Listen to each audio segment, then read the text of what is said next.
Bonjour à tous, bienvenue sur le webinaire Keonis. Je suis Christophe Guy, ingénieur consultant chez Keonis. Et dans ce webinaire, je vais vous présenter les outils de la 3D Experience concernant les métiers de la plasturgie.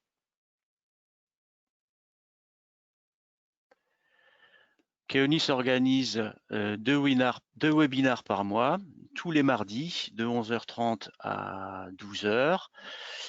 Ce sont des webinaires qui sont basés bien sûr sur les outils de la 3D Experience dans tous les domaines. Il est tout à fait possible, si vous avez besoin d'aborder des sujets particuliers, de nous envoyer des demandes sur des présentations qui vous intéresseraient à l'email que vous voyez en bas de la page, marketing.france@keonis.com. Nous allons donc démarrer cette présentation avec une première partie dans l'agenda qui est l'introduction à la 3D Experience. Ensuite, on va parler de la conception des pièces, la préparation des pièces à l'injection dans le moule, la création du moule.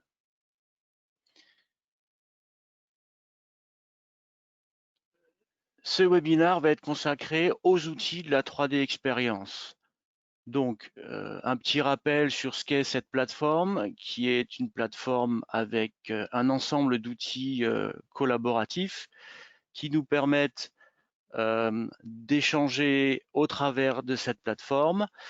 Cet outil nous fournit des solutions concernant différents métiers, allant du marketing jusqu'à la production, en passant par le design, la simulation. C'est une des grandes forces de la 3D Experience, avec des métiers concernant tout ce qui concerne la collaboration, les travaux concernant les informations et les données au travers d'une base de données, les outils qui nous permettent de concevoir et de réaliser toutes les idées que l'on souhaite dans la conception, et évidemment tous les outils qui nous permettent de simuler les conceptions que l'on a réalisées et donc optimiser la conception pour aller du virtuel vers le réel. Cette 3D Experience est orientée métier. On travaille sur une interface web sur lesquelles sont définis des rôles qui sont orientés métier et qui donnent accès à des applications particulières sur ces métiers-là. Aujourd'hui, nous allons voir les principaux rôles qui concernent la plasturgie, et le rôle sur lequel on va particulièrement travailler aujourd'hui, c'est le rôle qui s'appelle Mold and Tooling Designer. C'est un rôle qui comprend en fait toutes les applications nécessaires à la fois à la conception des pièces, à la réalisation des outillages d'injection, et bien sûr tous les outils qui vont nous permettre de valider cette pièce. Ce rôle-là, c'est le rôle complet, mais il pourrait être aussi décomposé en d'autres rôles, comme uniquement dans la conception de pièces plastiques avec le rôle Plastic Mechanical Designer, ou alors uniquement dans la conception du moule d'injection avec le rôle Mold Designer, et d'autres rôles un peu plus spécifiques comme le rôle Reverse Shape Optimizer qui permettrait de partir d'une pièce réalisée, de voir la déformée de cette pièce et à partir de cette déformée de pouvoir définir correctement la pièce avant d'être moulée. Nous avons aussi un rôle très spécifique qui concerne la simulation d'injection plastique qui est IME, où là on rentre vraiment dans un gros outil de simulation. On va en voir en partie puisque dans le rôle Mold and Tooling Designer, on retrouve une partie de ces outils de simulation.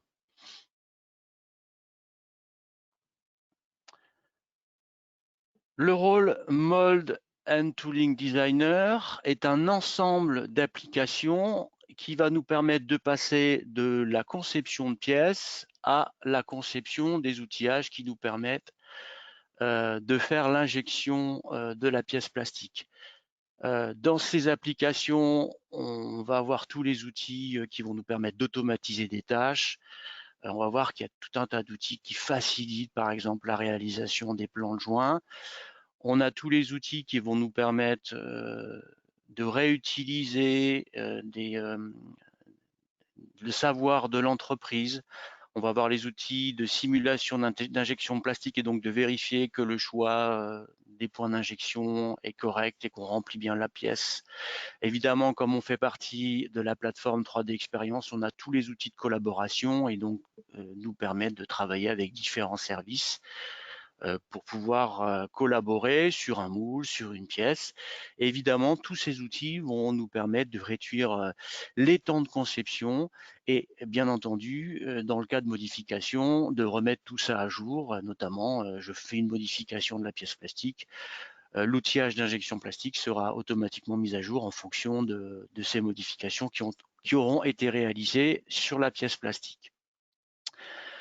Ce rôle-là est composé, vous voyez ici la liste de toutes les applications qui sont disponibles dans ce rôle. Donc ça va aller de la conception classique de CATIA avec les outils de conception de pièces, d'assemblage, mais on va avoir un focus particulier sur les outils spécifiques à la pièce plastique, notamment les outils CATIA Functional par Design qui nous permet très facilement de concevoir une pièce plastique. On va voir ça tout de suite après. Les outils de simulation qui vont nous permettre de vérifier le remplissage de la pièce et par exemple de calculer l'effort nécessaire à la fermeture du moule. L'outil Core and Cavity Separation qui va nous permettre de définir et de contrôler la moulabilité de la pièce en calculant l'empreinte, le poinçon, la ligne de joint, le plan de joint, etc. Bien entendu, l'outil qui va nous permettre de concevoir complètement la carcasse du moule avec tout ce qui est nécessaire pour le moule d'injection plastique.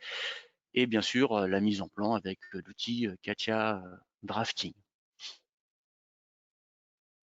Donc, premier point que l'on va regarder ensemble, c'est l'application Functional Part Design, qui est un outil orienté, une application orientée à la conception de pièces plastiques et qui a un gros avantage, c'est que on va lui rentrer toutes les informations de la pièce plastique, c'est-à-dire la direction de démoulage, la dépouille nécessaire à la pièce plastique, l'épaisseur de la pièce plastique. Donc tout ça sera entré comme information préliminaire à la conception de plastique et tout ce qui va être construit derrière dans cet outil-là va tenir compte de toutes ces informations-là. Le fait que ça soit très rapide en conception, c'est qu'on ne se base pas sur des fonctions géométriques comme on peut le faire dans un outil classique de conception dans CATIA, comme par design, mais on se base sur des fonctionnalités de la pièce. C'est-à-dire qu'on n'a plus besoin de s'affranchir d'un historique particulier, d'un ordre, d'une chronologie particulière pour utiliser ces fonctions géométriques. Ici, ce sont des fonctions de pièces qui sont utilisées et donc on s'affranchit complètement de l'historique, de l'ordre de conception, puisqu'il y a une certaine intelligence à ces fonctions et ce qui nous permet, grâce à cette intelligence et ces fonctions particulières, d'avoir un modèle CAO beaucoup plus robuste et beaucoup plus facile à gérer dans l'historique et dans la conception, notamment en termes de modification. Une fonction qui a été, par exemple, comme on pourrait le faire dans une conception classique, appliquée en début de conception ne peut pas être placée n'importe où dans l'historique, dans une conception classique, alors qu'avec Functional par Design, il n'y a plus d'ordre chronologique. Toutes les informations concernant la pièce sont conservées et mémorisées, et donc on peut par exemple s'affranchir complètement de la chronologie de conception de cette pièce plastique. Pour vous donner un exemple, je vais vous présenter une petite vidéo sur laquelle, alors je crois qu'elle est démarrée, non, il faut que je clique dessus, voilà, sur laquelle on a préparé une réservation, la zone de réservation qui concerne les batteries. Alors c'est une pièce plastique pour une petite radio avec des batteries rechargeables. Donc cette zone a été réservée et toutes les parties que l'on va rajouter maintenant, comme par exemple ici un renfort de type nervure, va être conçu de façon assez classique avec une esquisse. On va lui demander de créer cette nervure. Et grâce à la réservation que l'on a prévue pour les batteries, ben, lorsque l'on va réaliser ces nervures, elles vont automatiquement se relimiter à la fois dans le fond de la pièce, mais aussi avec le dégagement pour la place des batteries. Donc c'est extrêmement rapide en termes de conception et toutes les formes que l'on veut réaliser dans cet outil, dans cette application, sont de cet ordre-là. Si on avait dû faire ce même type de nervurage avec les outils classiques, on aurait dû faire des nervures, les limiter dans le fond de la pièce, les limiter en haut, tenir compte de la place que prend la batterie, redécouper ces nervures. Tout ça, ça demande au moins 4 ou 5 opérations, alors que dans ce cas-là, on a une seule opération. Et cette réservation d'accumulateurs, pas d'accumulateurs, de batteries que l'on a besoin pour cette pièce-là, on aurait très bien pu la faire après avoir fait les nervures ou avant avoir fait les nervures. Il n'y a pas d'ordre chronologique. Tout ça tient compte de ces informations intelligentes qui sont intégrées à la pièce plastique et donc facilite grandement la conception des pièces que l'on a en conception plastique. On va continuer maintenant avec la préparation des pièces qu'on a besoin pour l'ingestion plastique. Donc en fait, on a tout un processus que l'on peut plus ou moins respecter ou non dans la conception de pièces plastiques, c'est-à-dire c'est pas forcément un ordre qui est à respecter précisément, mais ce que l'on sait, c'est qu'on a une pièce à injecter, qui peut être une pièce qui a été conçue dans CATIA ou alors une pièce qui a été importée d'un format standard, STEP IGS, dans laquelle on va passer par une première phase où l'on vient définir par exemple les points d'injection et ensuite simuler le remplissage. On va lui demander ensuite d'analyser la pièce pour séparer les zones qui sont en fonction du sens de démoulage, les zones qui sont sur la partie empreinte et sur la partie poinçon. On fait toutes les étapes de réalisation qui nous permettent de remplir les ouvertures de cette pièce. On va lui demander ensuite, de façon très automatique, de réaliser la ligne de plan de joint, de réaliser le plan de joint. On passe ensuite à la réalisation des inserts de matière qui nous permettent d'avoir l'empreinte et le poinçon dans le moule. Et à ce moment-là, on a terminé la pièce. Donc, tous les outils que l'on va retrouver dans l'application Core and Cativity Séparation vont nous permettre dans un premier temps de réaliser des analyses de la pièce, donc par exemple l'analyse de dépouille, l'analyse de l'épaisseur des pièces. Puis ensuite, on va par exemple, alors l'ordre n'est pas forcément indispensable, enfin c'est pas un prérequis, on peut faire tout ça dans un ordre très différent.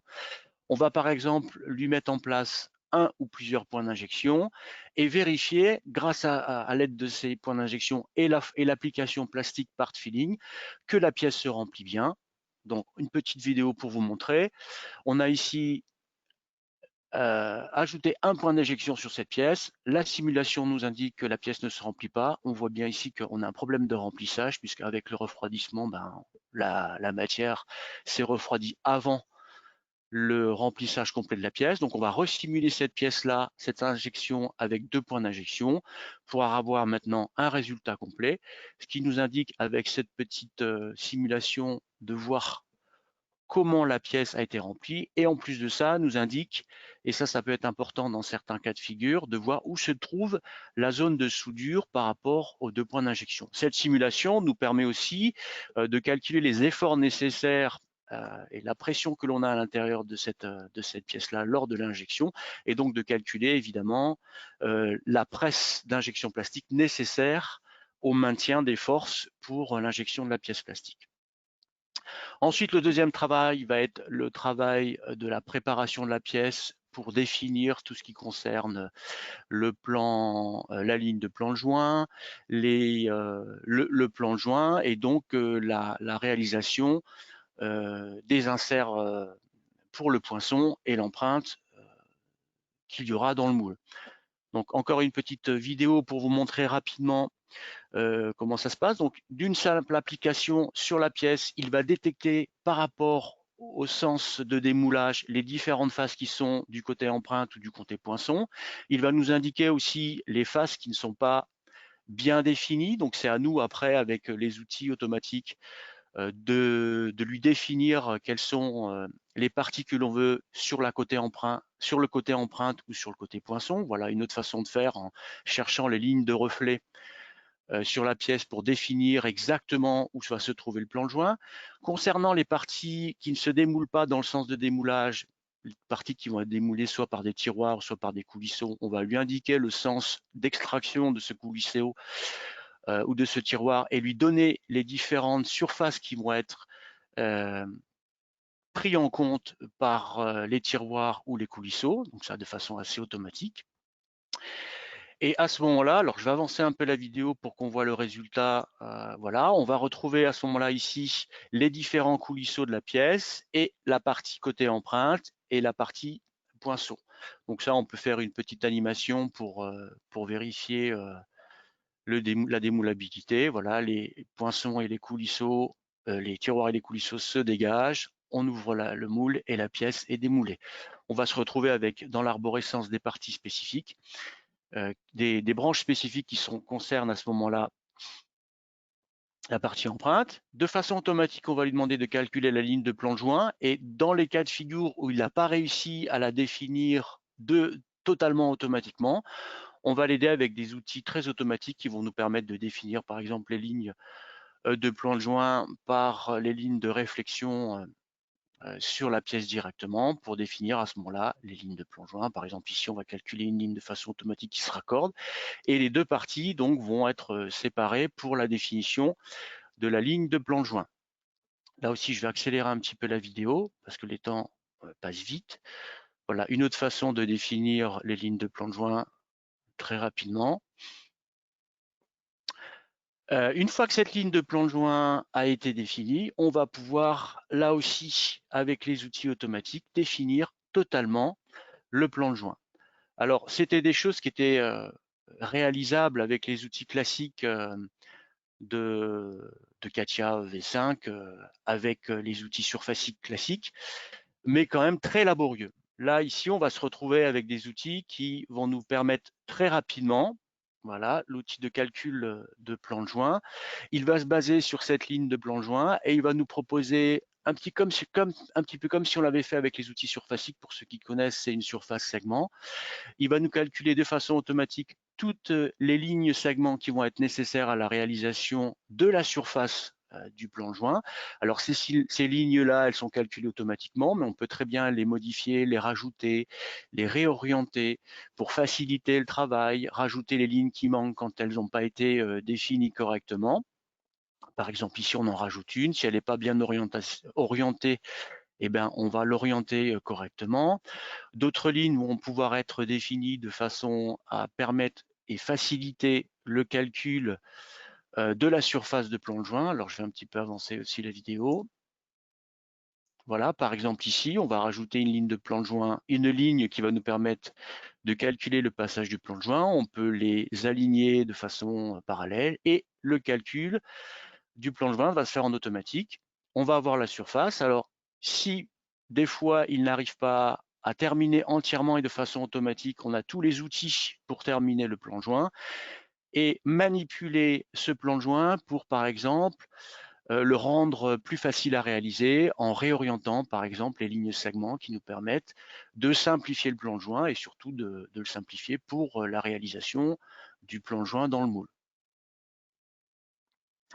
Une fois que cette surface de joint est terminée, on valide la séparation des surfaces, le remplissage des surfaces, et à partir de ce moment-là, on va pouvoir, à l'aide d'une esquisse, de façon automatique, définir les inserts qui vont servir à la réalisation des poinçons et de l'empreinte, en lui indiquant simplement la partie empreinte, la partie poinçon. On va pouvoir jouer sur, évidemment, l'épaisseur de l'empreinte et du poinçon en termes de bloc matière, et lui indiquer aussi la zone négative, c'est-à-dire la zone qui va être nécessaire dans la plaque support de ces différents inserts. Voilà, ça, on en est arrivé à la fin de la vidéo. On a maintenant les différents inserts qui vont nous permettre de réaliser l'empreinte et le poinçon dans le moule. Une fois que l'on a fait cette partie-là, on va pouvoir attaquer la réalisation du moule. Donc, on a fait la préparation de la pièce, on a réalisé les inserts qui vont être les inserts du poinçon et de l'empreinte. On va pouvoir choisir de faire un moule multi-empreinte, donc là avec un outil extrêmement simple puisqu'on duplique les différentes empreintes, on lui demande de lui faire une position symétrique, non symétrique pour pouvoir réaliser l'option multi-empreinte. On va mettre en place les circuits de refroidissement et les éjecteurs, les canaux d'injection. On peut éventuellement resimuler le remplissage en tenant compte du refroidissement pour vérifier qu'une fois qu'on a mis les canaux d'injection, les différents types de refroidissement, les pièces s'injectent toujours de façon correcte. On vient mettre en place la carcasse du moule, tous les éléments mécaniques spécifiques, les tiroirs, les coulisseaux, la partie éjection avec les plaques d'éjection. Et on pourrait terminer avec une simulation cinématique pour vérifier que l'ouverture du moule s'effectue correctement. Alors, donc, le choix dans la création du moule va se faire par un choix d'un moule multi-empreinte ou non. Donc, ce que je vous ai dit, on passe par la réalisation des canaux de refroidissement. Vous allez voir, c'est extrêmement simple. La partie éjection, on cherche dans des catalogues existants dans ce rôle-là, ou dans le rôle de création de moules, des catalogues soit d'une carcasse standard, c'est-à-dire que c'est nous qui allons complètement définir la taille de la carcasse et l'épaisseur de plaque, soit on se base sur des carcasses qui viennent de fournisseurs que tous les moulistes connaissent, ASCO, DME, etc. Donc on a tous ces catalogues-là de fournisseurs, donc on se base sur ces catalogues. On va pouvoir ensuite placer tous les composants et lancer l'animation cinématique. Donc la première partie que l'on fait, c'est la réalisation de la partie, par exemple, refroidissement. On va pouvoir faire deux types de refroidissement, soit le refroidissement classique avec des perçages droits que l'on fait dans les empreintes et dans les poinçons, ou des perçages ou des refroidissements de type réalisés en fabrication additive. C'est peut-être moins fréquent encore aujourd'hui, mais c'est tout à fait possible. Donc là, on a tous les outils qui nous permettent de faire ça. La partie éjection, et le plus important dans tout ça, c'est de vérifier que les trous d'éjection que l'on aura réalisés dans les empreintes dans la partie poinçon ne viennent pas, par exemple, en interférence avec les trous de refroidissement. Donc ça, on va voir aussi que tout ça, c'est très facilement réalisable. Donc une petite présentation encore sous forme de vidéo qui nous permettent de réaliser ces refroidissements. Donc la partie refroidissement sur l'empreinte, on a choisi de la faire de façon avec la technique de fabrication additive. Donc là, on crée une peau qui est parallèle à la surface de plan de joint, donc une peau simplifiée, ce n'est pas une peau exacte au niveau du parallélisme. On vient tracer sur cette peau-là les canaux de refroidissement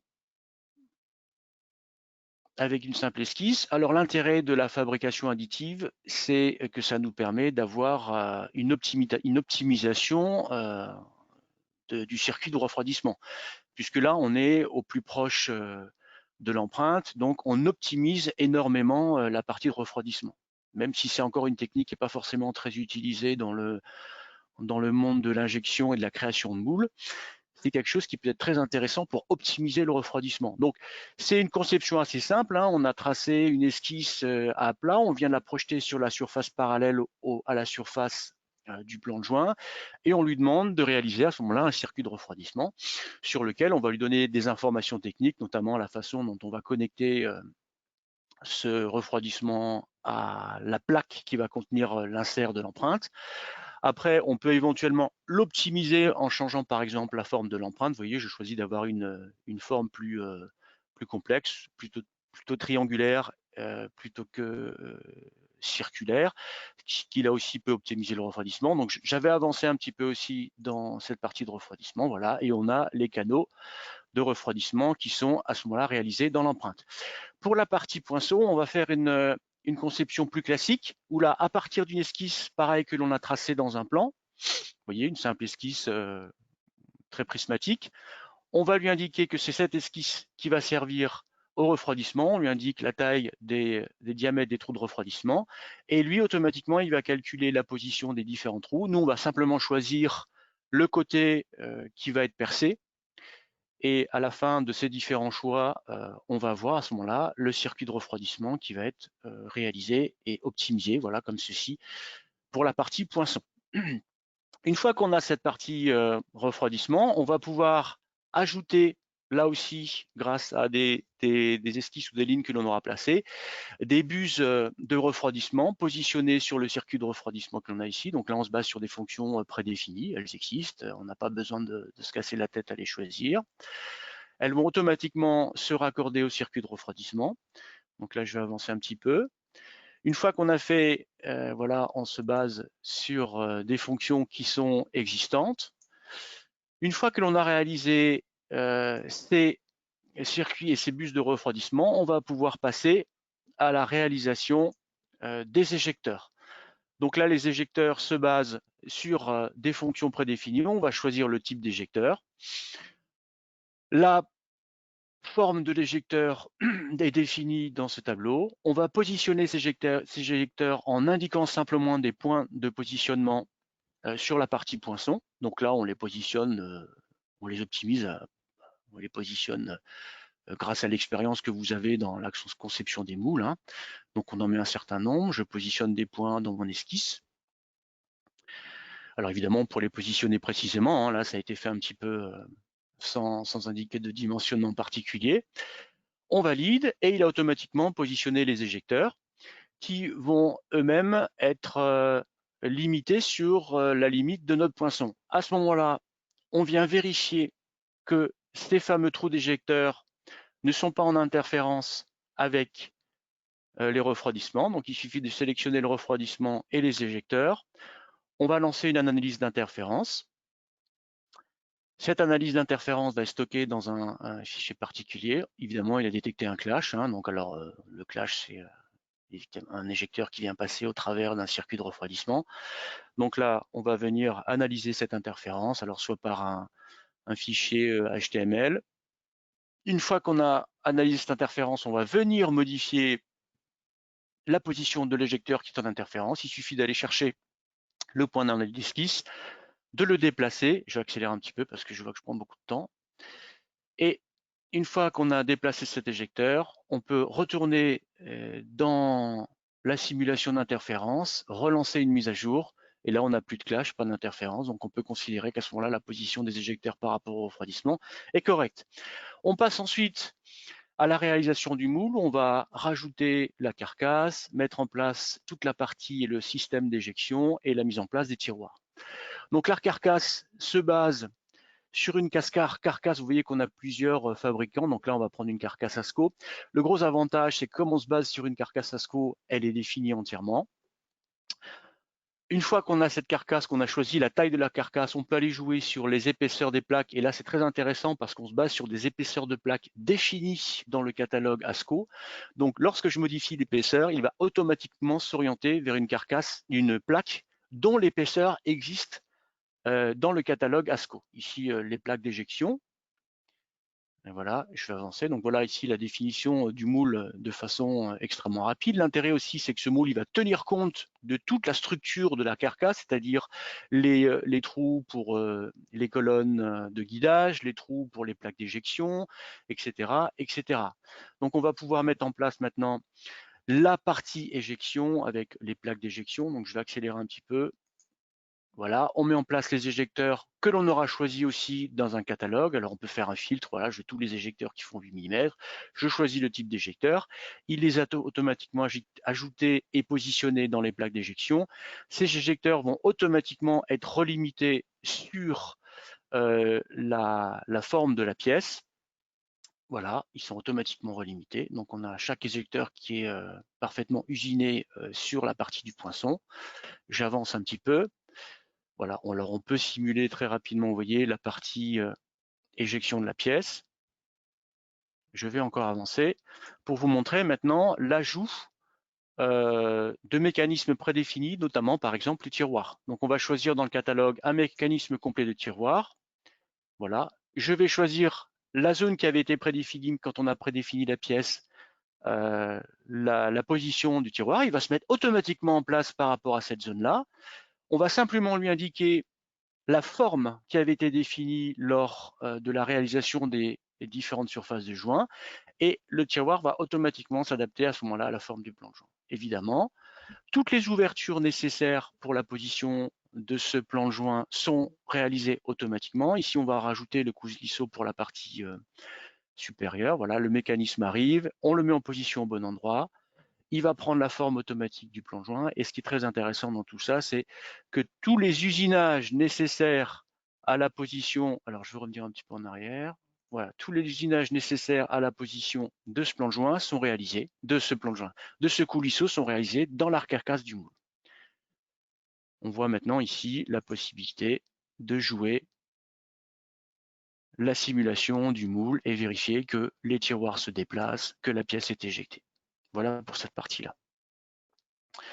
Évidemment, toute la partie définition des plans du moule sont réalisés dans l'outil de CATIA, dans les outils de CATIA. Donc voilà, alors je passe aussi rapidement là-dessus.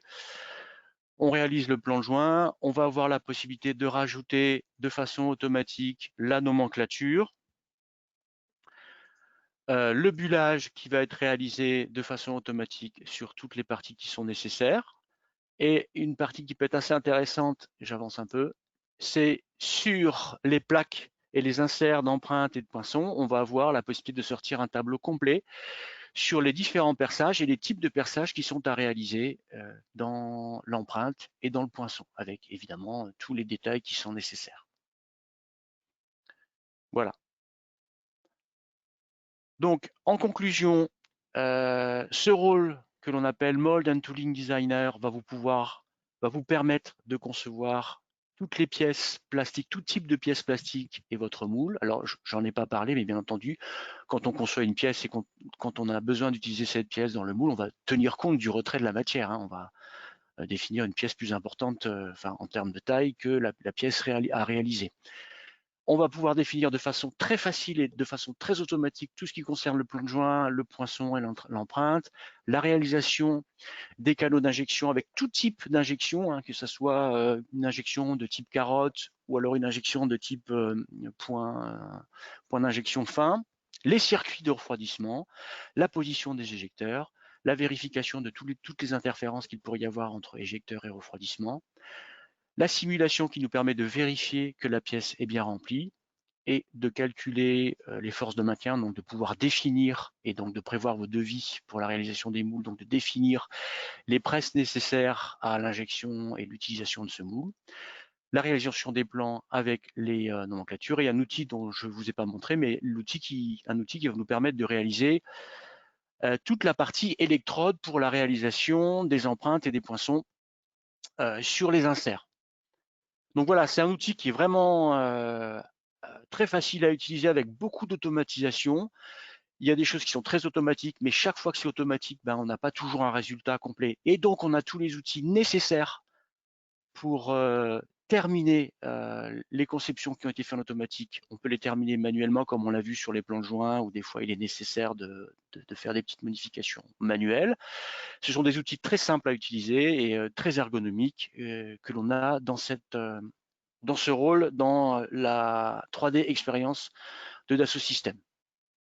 Voilà, on est là pour vous suivre et pour vous aider dans l'utilisation de ces outils, alors soit par du conseil, de l'assistance et du support technique, mais aussi de la formation. Et dans ce cadre de formation, alors on vous propose des formations pour la réalisation des pièces plastiques. Voilà, on a par exemple une formation d'introduction à la création des pièces plastiques, c'est une journée. Bien entendu, il y a des prérequis, on ne peut pas se mettre à la réalisation des pièces plastiques sans connaître un minimum la 3D expérience, et donc il y a des prérequis de formation, connaître les outils classiques de la 3D expérience et les outils de l'ensemble de la plateforme de la 3D expérience pour pouvoir suivre ces formations. Et un outil d'introduction à la création des outillages de moule, de la même façon, une journée de formation, mais nécessite des prérequis à l'utilisation de la plateforme de la 3D expérience. Le prochain webinaire, qui est un webinaire très intéressant, aura lieu le 16 juin 2020 de 11h30 à 12h, qui concerne CATIA Composer, outil qui vous permet de concevoir vos documentations techniques, vos instructions d'assemblage, les suivis de fabrication, les manuels d'utilisateurs. Voilà, c'est un outil très simple à utiliser, complètement intégré à CATIA V5 puisqu'on récupère le 3D et on manipule ces objets très facilement dans cet outil-là. On passe à la phase questions. Donc, n'hésitez pas à me poser des questions. Je vais reprendre l'outil. Donc, vous avez une zone questions-réponses. Alors, attendez, j'ai déjà une question. Je vais simplement lire la question. Alors, une seconde. Est-ce que pendant la simulation d'injection, la phase de compactage est calculée, car c'est cependant le compactage que l'on atteint la force de fermeture? Et éventuellement, est-ce que... Ah voilà, il y a une réponse, voilà. Donc ça a été répondu, hein, ce rôle ne permet pas de tout calculer, mais on a un rôle spécifique pour la simulation, qui est un rôle plus complexe et plus complet pour avoir toutes les informations concernant la simulation d'injection et tous les efforts nécessaires.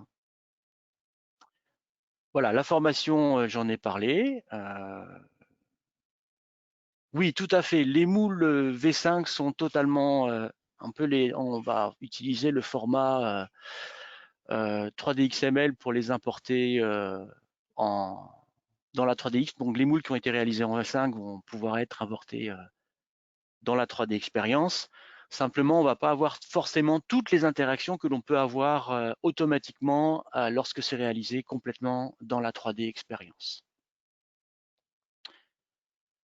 Est-ce que l'on a tous les fournisseurs Oui, alors il existe quand même dans le rôle Mold & Tooling Designer une grosse partie de tous les fournisseurs de carcasses comme ASCO, DME, Rabourdin. C'est quand même un catalogue extrêmement large qui nous permet de pouvoir travailler avec tous les fournisseurs du marché, les principaux fournisseurs du marché qu'il y a actuellement pour la réalisation des moules d'injection plastique. Voilà, y a-t-il d'autres questions? Pas d'autres questions? Donc, sachez que vous retrouverez ce webinaire qui a été enregistré, vous pouvez le retrouver sur notre site web. Vous pourrez à ce moment-là le revoir et si vous avez des questions ou des suggestions de webinaire, n'hésitez pas à envoyer un mail à marketing.france@keunis.com. Je vous remercie de votre attention, vous souhaite une bonne fin de journée et vous dis à bientôt pour un autre webinaire.